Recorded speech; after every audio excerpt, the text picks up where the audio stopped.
Au sommaire, le gouvernement et les travailleurs du Mali observent depuis un certain temps une trêve sociale, mais il existe tout de même un cadre permanent d'échange entre les deux pour évaluer les progrès et les retards. Comment se porte le Front social au Mali? On en saura avec Aloussini Touré.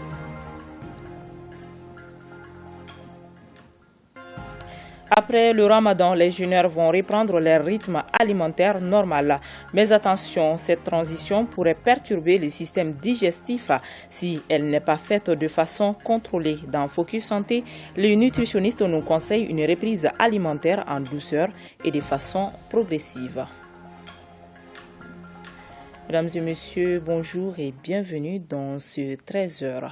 Face à la détérioration de la coopération militaire avec la France, le gouvernement du Mali décide de dénoncer le traité de coopération en matière de défense du 16 juin 2014 ainsi que l'accord des 7 et 8 mars 2013 déterminant le statut du détachement français. Le colonel Abdoulaye Maïga, ministre de l'administration territoriale et de la décentralisation, porte-parole du gouvernement, était hier sur le plateau de 20h pour donner des précisions. Au nom de nos plus hautes autorités, j'ai l'honneur de donner lecture du communiqué numéro 029 du gouvernement de la transition, communiqué dont la teneur suit.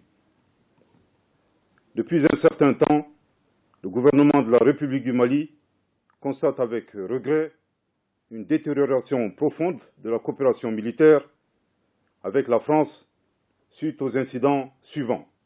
A. L'attitude unilatérale du partenaire français qui a décidé les 3 et 7 juin 2021, sans consulter au préalable le Mali, de suspendre les opérations conjointes avec les forces armées maliennes, les FAMA, et de mettre fin à l'opération Barkhane. En outre, le 17 février 2022, la France a annoncé, encore sans aucune consultation de la partie malienne, le retrait des forces Barkhane et Takuba. B. Les multiples violations de l'espace aérien malien opérées par des aéronefs militaires français, malgré l'instauration d'une zone aérienne d'interdiction temporaire par les autorités militaires maliennes. C.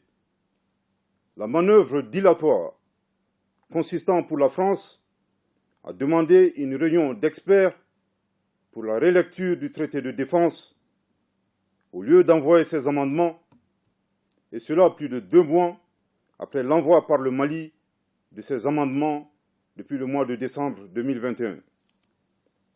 Eu égard à ces insuffisances graves, ainsi qu'aux atteintes flagrantes à la souveraineté nationale du Mali, le gouvernement de la République du Mali décide de dénoncer 1.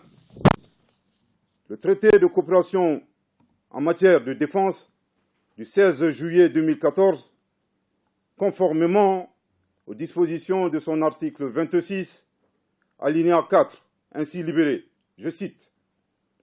Chaque partie peut dénoncer le présent traité par le biais d'une notification écrite. Cette dénonciation prend effet 6 mois après réception de la notification par l'autre partie. Fin de citation. Je confirme, ici et maintenant, que la dénonciation a été notifiée en bonne et due forme cet après-midi aux autorités françaises.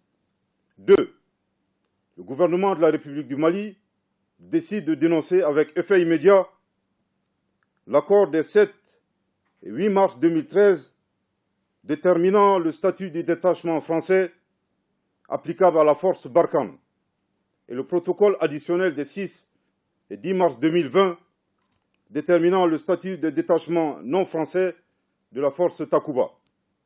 Conformément à la Convention de Vienne sur le droit des traités de 1969, dont les articles pertinents prévoient les modalités de dénonciation d'un accord. Lorsque celles-ci ne sont pas déterminées expressément, article 56, ou en cas de violation manifeste de l'accord par l'une des parties, permettant à l'autre partie de le dénoncer, article 60. Le gouvernement de la République du Mali réaffirme à ses partenaires sa disposition à coopérer avec l'ensemble des États du monde dans le respect mutuel. Que Dieu bénisse le Mali, fait à Bamako le 2 mai 2022. Je le disais dans les titres, le Front social se caractérise par une accalmie apparente, mais il s'agit en réalité de la mise en œuvre d'une trêve sociale convenue entre le gouvernement et les travailleurs de notre pays. Sur le front des revendications, quelques avancées ont été enregistrées, mais beaucoup reste à faire et le gouvernement en est conscient. Il existe un cadre permanent d'échange entre le gouvernement et les représentants des travailleurs pour évaluer les progrès et les retards et assurer une mise à jour régulière des actes et actions. Le diagnostic d'une trêve, c'est un dossier réalisé par Alucini Touré. La trêve sociale est née de la nécessité de sauvegarder un climat de sérénité pour permettre au gouvernement de faire face en même temps aux urgences créées par les différents aléas, tout en traitant des revendications du monde du travail, dans un timing raisonnable. Cependant, il ne s'agit point d'un blanc-seing accordé au gouvernement. Au nom de l'unité nationale et de la sauvegarde de notre pays, le gouvernement du Mali a sollicité en toute humilité les organisations syndicales des travailleurs à observer une trêve sociale pendant le temps que vont durer les sanctions. Ce qui est fondamental, c'est que l'ensemble des Maliennes et des Maliens comprennent dans quelle situation effectivement nous vivons. Que nous nous approprions de ces préoccupations, de ces réalités socio-économiques et politiques et aussi sécuritaires, et que par rapport à tout ça, nous ayons effectivement la volonté politique de sortir de cette crise-là. Nous, de tout le temps, on a toujours privilégié le dialogue, on n'a jamais voulu aller avec un affront avec le gouvernement. À chaque fois qu'il y a des problèmes, on a toujours négocié. Et on a toujours eu gain de cause, même si ce n'est pas total. Parce que compte tenu de tout ce qui se passe dans le pays, si on pense un peu au nord, si ce n'est pas les militaires qui tombent sur une, et puis tout ce qu'on a aussi comme sanctions actuellement avec d'autres partenaires, avec notre communauté CEDEAO, moi je crois, même si le gouvernement n'avait pas demandé, les centrales avaient l'obligation de mettre cette trêve-là vraiment en action. La question des trêves, c'est une réalité, et compte tenu vraiment de la situation que nous vivons. Et cela consiste tout simplement à quoi? À ne pas déposer encore de nouvelles doléances par rapport à la situation des travailleurs, compte tenu de la situation que nous vivons aujourd'hui, au niveau vraiment du pays et surtout particulièrement au niveau du monde du travail. C'est vrai qu'aujourd'hui, en tout cas dans le cadre des travailleurs qui sont au niveau public, il n'y a pas ces problèmes de retard de salaire comme ça a été dans le passé. Il n'y a pas une grande inquiétude à ce niveau. Mais quand cela n'est rien, d'autres étaient là qui attendaient des situations qui devraient tomber depuis un certain temps. C'est ce qui traîne. Alors, qu'en est-il de l'état d'exécution des conventions signées avec les différentes centrales des travailleurs? Beaucoup de points d'accord ont été réalisés et encore, il y a des points d'accord qui sont en cours d'exécution. Parmi ces réalisations, on peut citer entre autres, le paiement à temps régulier de la prime de documentation et des rappels dus au titre de l'année scolaire 2020-2021 pour le personnel enseignant de l'Institut national des arts, INA. L'ordonnance numéro 20-21-003 PTRM du 16 juillet 2021 porte à grille unifiée des personnels relevant des statuts des fonctionnaires de l'État, des collectivités territoriales, des statuts autonomes et des militaires. Le décret déterminant les modalités de transposition des fonctionnaires dans la grille indiciaire unifiée annexée à l'ordonnance sus-indiquée et des arrêtés portant leur transposition effective. L'élargissement de l'ordonnance 2021-003 PTRM du 16 juillet 2021 portant grille unifiée et des modalités de transposition au personnel contractuel des cabinets de la présidence, de la primature et des ministères. Aujourd'hui, nous n'avons pas une évaluation exhaustive, si ce n'est que, au moins, la grille des fonctionnaires de la fonction publique, elle est déjà appliquée, mais je dois dire que la corbeille est pleine. Et le gouvernement en a conscience. La situation décompressée, tout le monde en sait. La situation des patents volontaires. On a dit, de toute façon, l'État, c'est une continuité. C'est une situation qui ne date pas d'aujourd'hui. En 2021, on nous avait demandé à un moment donné, aux gens d'ouvrir des comptes pour qu'on puisse vraiment, ne reste que de façon partielle, leur verser quelque chose. Face aux nombreux défis créés par l'environnement international, il convient de constater que les travailleurs traversent des moments difficiles dans le monde, particulièrement au Mali. La vie chère aujourd'hui, elle est mondiale, personne ne peut rien. Donc dans ce genre de cas, il est louable que tout le monde se ressaisisse et essaye de voir son train de vie et voir maintenant comment s'adapter à la nouvelle vie.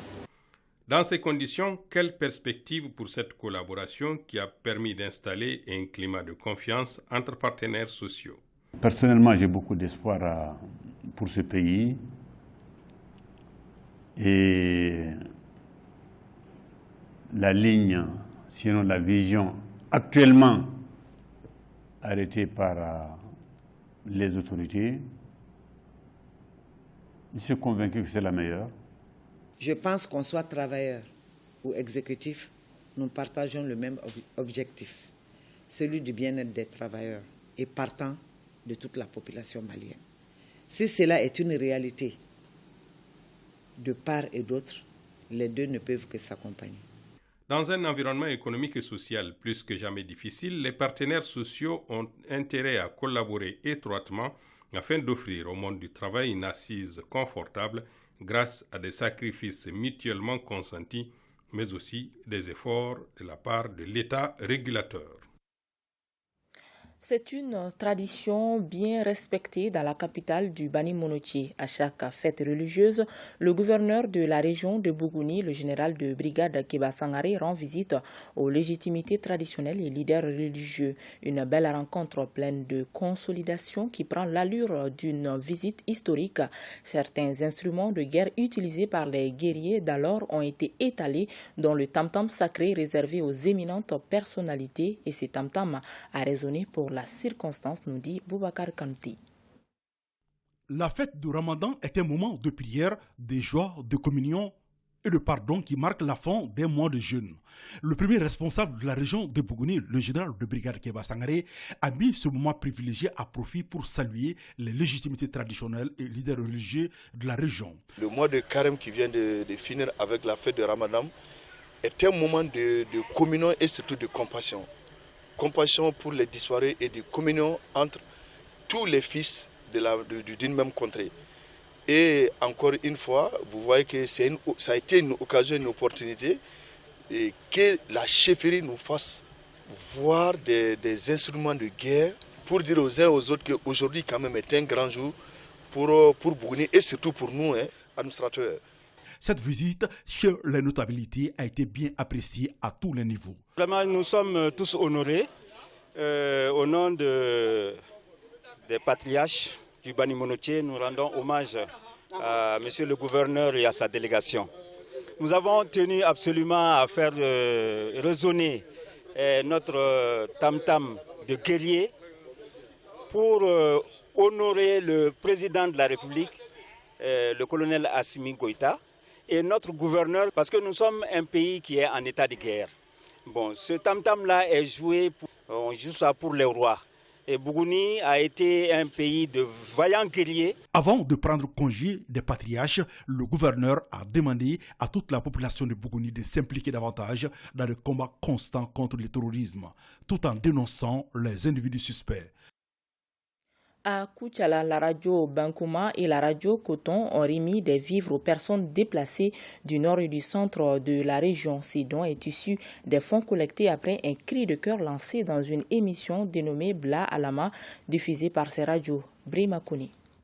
À travers une émission dénommée Bla Alama, la radio Bankouma de Bamako et la radio Coton de Koutiala avaient lancé un cri de cœur aux auditeurs de bonne volonté pour qu'ils viennent en aide aux personnes vulnérables. D'où cette remise de vivres et même de l'argent à 70 personnes déplacées du nord et du centre à Koutiala. C'est pour redonner la joie aux bénéficiaires pendant la fête de Ramadan. Nous avons pu collecter à peu près un peu plus d'1 million de francs CFA. Ça, c'est pour Koutiala, Konobourou et 100. Sinon, Bamako, nous avons pu distribuer à peu près plus de 10 millions. Et à Konobougou, nous avons distribué à 15 familles indigentes là-bas, déplacées. Koutiala, nous avoisinons un peu plus, à peu près les 70. Maintenant, à 100, nous allons distribuer à 35 familles déplacées. C'est principalement constitué de céréales, le riz, l'huile et les macaronis. Par la même occasion, nous avons une compatriote qui nous a donné 250 000 francs que voici, et de distribuer entre les familles. Le geste est apprécié à sa juste valeur par les bénéficiaires. Ce n'est pas grand-chose à dire. Seulement remercier les gens qui ont fait ce bon acte-là. Et Dieu seul qui peut de leur dire merci. Les bénéficiaires ont fait des bénédictions pour le retour définitif de la paix au Mali. Ici à Bamako, l'association Tabital Poulakou, elle, a remis 8 bœufs aux déplacés des régions du centre, une manière de leur permettre de bien fêter. Pour plus de précisions, je vous invite d'écouter Abou Sow, président de Tabital Poulakou. Il est interrogé ici par Ousmane Diakité. Tabital Poulakou se fait toujours le souci de réunir un petit montant pour assister nos parents déplacés qui sont ici dans Bamako et aux alentours. Et pour leur permettre de passer une bonne fête, comme chacun d'entre nous en famille. C'est ainsi que grâce aux bonnes volontés, grâce au dynamisme de certains membres de notre bureau, un montant de plus de 3 millions a pu être mobilisé, qui a permis l'achat de 8 bœufs. Nous avons réparti ces 8 bœufs entre les différents sites, y compris le site Dogon, parce que chez nous, il n'y a pas de différence entre Peul et Dogon. Donc le site Dogon de Faladier, le site Peul de Faladier et tous les autres sites ont eu chacun leur part. Et nous sommes obligés d'être ensemble et nous sommes obligés de vivre ensemble. Par conséquent, nous devons nous faire l'obligation d'être en paix et en entente ensemble. Un autre geste de solidarité, c'est celui du Parlement national des enfants du Mali. Il a procédé à la remise de viande aux enfants en situation difficile.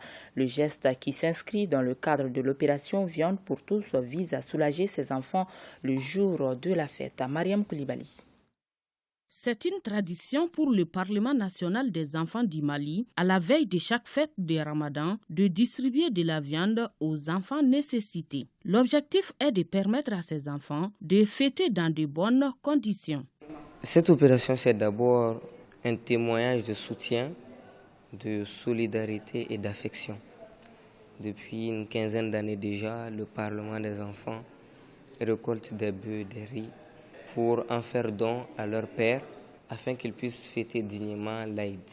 Le geste qui se veut significatif a concerné les enfants talibés du centre Kalapo de Amdalaï, du centre de détention pour les femmes et mineurs, des déplacés de Faladjer, ainsi que les enfants déplacés de la cité des enfants. Cette œuvre-là, ça illustre parfaitement la participation de l'enfant. C'est les enfants qui sont là, qui sont en train d'aider d'autres enfants qui n'ont pas les moyens de subvenir à certains besoins. Donc je suis vraiment ému par rapport à ces gestes-là. Vraiment, le centre est là, les enfants viennent des hameaux, des villages. Les parents les envoient venir étudier, parfois à l'âge de 5 ans. Bon, ils n'ont rien, ils ne peuvent pas travailler pour se nourrir. Bon, le centre, il y a plus de 500, 600 enfants dedans. Bon, si ce n'est pas des donations comme ça et puis des aides comme ça, ce n'est pas facile de la nourrir. Comme on le dit, la fête c'est aussi le partage et chacun est appelé à s'inscrire dans de telles actions. Le ramadan fini, l'heure est maintenant à la reprise des habitudes alimentaires. Cette transition du jeûne à un rythme alimentaire normal pourrait perturber les systèmes digestifs et l'organisme de manière générale si elle n'est pas faite de façon contrôlée. Mais comment s'y prendre donc? La réponse, c'est dans Focus Santé. Durant le mois de Ramadan, tout notre rythme alimentaire est chamboulé. Les horreurs et la nature des aliments consommés subissent un changement. De 3 repas par jour, on se retrouve avec une ration alimentaire beaucoup plus réduite. Reprendre sa routine alimentaire normale après un mois de jeûne doit donc se faire de façon progressive et en douceur. Le premier jour même, après le Ramadan, qui est le jour de la fête, on doit commencer l'alimentation avec des repas légers, c'est-à-dire le matin, on doit prendre juste un peu de Lipton ou de quinquilibre accompagné du pain. On doit éviter le gras le matin et on doit attendre jusqu'à midi. Mais avant midi, si on a faim, on peut prendre un peu de fruits. À midi aussi, du fait qu'il y a beaucoup de viande, il faut qu'on mange un peu. Sinon, si on prend beaucoup de viande, ça peut entraîner aussi des troubles digestifs à base de nausées, de vomissements, de diarrhées ou bien de ballonnements. Autrement dit, il faut éviter de faire le trop-plein dès les premiers jours, car selon le spécialiste, le ramadan est un moyen naturel de détoxifier et régénérer l'organisme. En général, il y a des gens, après avoir passé un mois sans manger pendant la journée, juste après le ramadan, ils se disent que le poids perdu, qu'ils vont essayer de récupérer ça plus tôt. Étant donné que l'objectif du mois de ramadan, vraiment c'est bénéfique pour notre santé, parce que le poids c'est le premier élément de l'homme. Le poids qu'on a perdu, on doit essayer de maintenir ça et à ne pas regagner encore ce poids. Durant cette période transitoire du jeûne à un rythme alimentaire normal, la patience doit être de mise, car il est important de donner le temps à l'organisme de s'adapter tout doucement. Parce que de fait, on a fait un mois sans un régime équilibré, on doit faire une adaptation, mais de façon progressive, pour que l'organisme puisse s'adapter petit à petit, pour éviter les troubles digestifs. Une routine alimentaire bien dosée, oui, mais sans oublier de s'hydrater régulièrement et de pratiquer une activité physique régulière. En cette période de grosse chaleur, de boire beaucoup d'eau et éviter la déshydratation. Essayer de planifier les activités, soit le matin de bonne heure ou bien le soir, et aussi se réhydrater avec de l'eau tout le temps. Et ceux qui ont l'accès aux climatisations, de profiter de cette faveur. Certes, la tentation sera grande, mais il serait une très mauvaise idée de vouloir récupérer un mois d'alimentation en un seul jour. Voilà, c'est ce qui me fait à cette édition. Merci de l'avoir suivi et à demain 13h s'il plaît à Dieu.